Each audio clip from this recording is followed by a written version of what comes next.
Missile बनाने का काम तेज कर चुका है। जो खबरें आ रही हैं बड़े पैमाने पर ओरेशनिक मिसाइल का प्रोडक्शन कर रहा है। सबसे घातक मिसाइल है ओरेशनिक रूस की। रूस भी अब उस स्टेज पर आ गया है जब वो शायद इतना लिंगर ऑन करते करते इस वॉर को शायद वो भी क्या सोच रहा है कि वंस एंड फॉर ऑल चीज़ों को ख़त्म किया जाए और चीज़ों को उस एंड पर लाया जाए जहां पर कैजुअलिटीज़ खत्म हो, जहां पर स्टेटस को जो अभी तक केवल और केवल टेंशन का है उसे ख़त्म किया जाए। 20% एरिया रूस पहले ही कब्जा कर चुका है। क्या ओरेशनिक मिसाइल का हमला अब तय है यूक्रेन पर और उन पर भी जो यूक्रेन को मदद कर रहे हैं। सुमित पीर मेरे साथ इस वक्त जुड़े हैं ज्यादा जानकारी के साथ।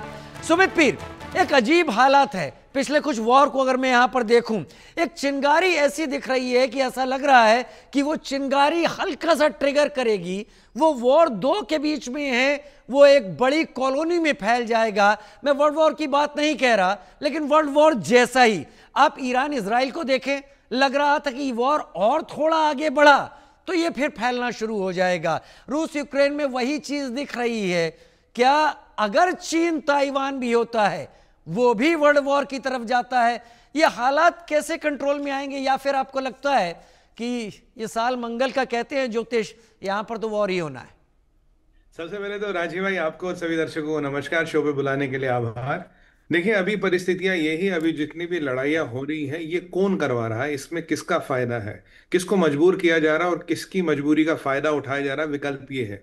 अगर आप पुतिन को मजबूर करेंगे, अगर आप पुतिन के अगेंस्ट हथियार देंगे, पीछे जेलेंस्की हेग आया तो 1.2 बिलियन डॉलर्स के हथियार ले गया। जेलेंस्की को आप हेग में बुलाते हैं, जेलेंस्की को आप हथियार देते हो। जेलेंस्की अमेरिका अमेरिका से कल पेट्रियट मिसाइल मांग रहा था रात को कि पेट्रियट मिसाइल दो। ट्रम्प ने फिलहाल हाँ ना नहीं बोला है, बट अगर ऐसा सामान उसको मिलता रहा, पुतिन बार बार कह रहे कि मेरे पास ओर्शनिक चलाने के अलावा विकल्प नहीं रहेगा। ओर्शनिक चलाने का मतलब है आपका यूके 17 मिनट दूर है, जर्मनी शायद 15 मिनट दूर है, और ब्रसल्स में जहां इनका पार्लियामेंट है 3 मिनट दूर है।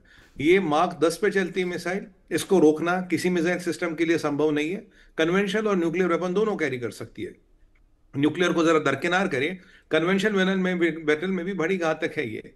सवाल ये है कि ये जो केयर स्टामर कर रहे हैं, जब से आए हैं, किसके दम पे ये कर रहे हैं, किसके समर्थन पे कर रहे हैं, किसका एजेंट है केयर स्टामर? मैं सीधा पूछता हूं, किसका एजेंट है केयर स्टामर? क्योंकि केयर स्टामर जब से आया है, युद्ध की परिस्थिति रशिया के साथ बढ़ रही है। एक फॉल्स ब्रवाडो, एक फार्स ऐसा है कि हम युद्ध करेंगे रशिया के साथ। साथ 20,000 या 40,000 सिपाही हैं इनके पास, तो 40,000 की सेना के रशिया से युद्ध करके जीत जाएगी?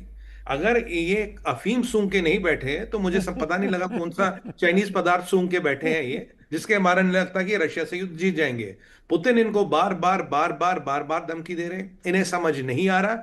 वर्ल्ड वॉर 1 की और 2 की बात कही, यूरोपियन वालों ने ही वो पंगा कराया था। वर्ल्ड वॉर 3 अगर होगा तो इसके जड़ें भी कहीं यूरोप में आएंगी।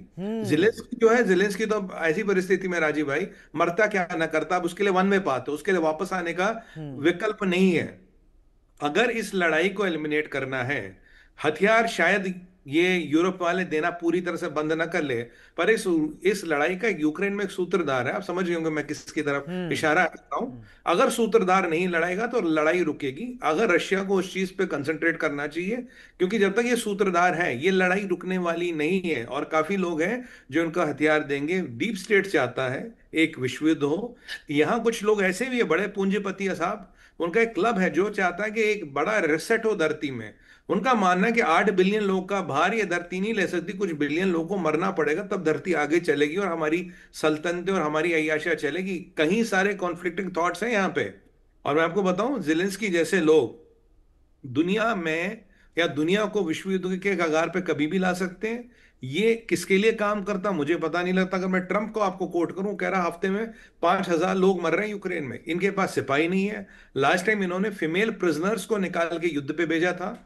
इनकी इतनी ठुकाई पिटाई हुई है। अमेरिका आजकल ज्यादा कुछ बोलता नहीं, क्योंकि अमेरिका की डील है पुतिन के साथ, भाई हम जो ईरान में करेंगे वहां आप नहीं बोलेंगे, यहाँ हम जो कर रहे हैं आप यहाँ वो नहीं बोलेंगे।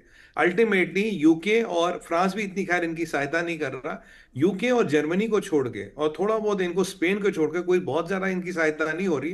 क्या ये पुतिन को एक निर्णायक युद्ध की तरफ धकेल रहे हैं? क्या इस युद्ध को वो रशिया यूक्रेन से बढ़ा के यूरोप का युद्ध बनाना चाहते हैं? बिल्कुल। और अगर आप नेटो चीफ का लास्ट संबोधन देखें यूरोपियन यूनियन को, बोला 5% अपना जीडीपी डालो डिफेंस में।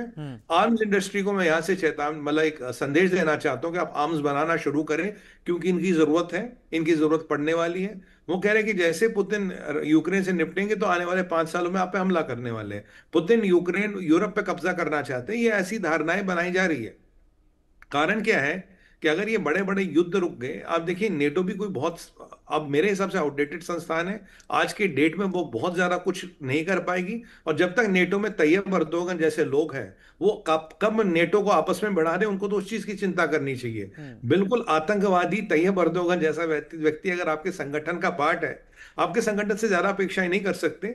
या अगर आप इजराइल ईरान देखें, तो ट्रंप कल कह रहे थे कि अगर जरूरत पड़े हम ईरान को फिर ठोकेंगे, विल अगेन सेंड बॉम्बर्स। हमने 30 टमोहॉक मिसाइल चलाए, 52,000 फुट से हमने बॉम्ब गिराए, 6 बॉम्ब गिराए फर्दों पे। अगर इन्होंने एनरिचमेंट शुरू किया, भाई साहब हम फिर ईरान पे जाके बम गिराएंगे। तो ये जो परिस्थितियां हैं ये सिमरिंग है, मतलब सुलग रही है, ये कहीं खत्म नहीं हो रही है। खत्म तब तक नहीं होगी जब तक ये रेजिम चेंज नहीं होंगे, चाहे वो खमेनी वहां बैठे हो, चाहे ये जेलेंस्की बैठे हो। अगर इनको खत्म करना है, आपको रेजिम चेंज करनी पड़ेगी। वो रेजिम लानी पड़ेगी जो युद्ध ना चाहती हो, जो युद्ध में विश्वास। लेकिन रेजिम चेंज होना इतना आसान नहीं है सुमित पीर। मुझे ये भी समझ में आता है कि अगर बाहर से प्रेशर करके रेजिम चेंज की जाती है तो वो रेजिम चेंज नहीं होता है। रेजिम चेंज तो अंदर से ही होगा, पब्लिक के जरिए ही होगा, और ईरान शायद उसके लिए तैयार नहीं है। फिर एक बड़ी खबर का रुख कर लेता हूं। नाटो के खिलाफ रूस का एक बड़ा प्लान, अब चीन से सैन्य साझेदारी बढ़ाएगा रूस। ये खेमेबाजी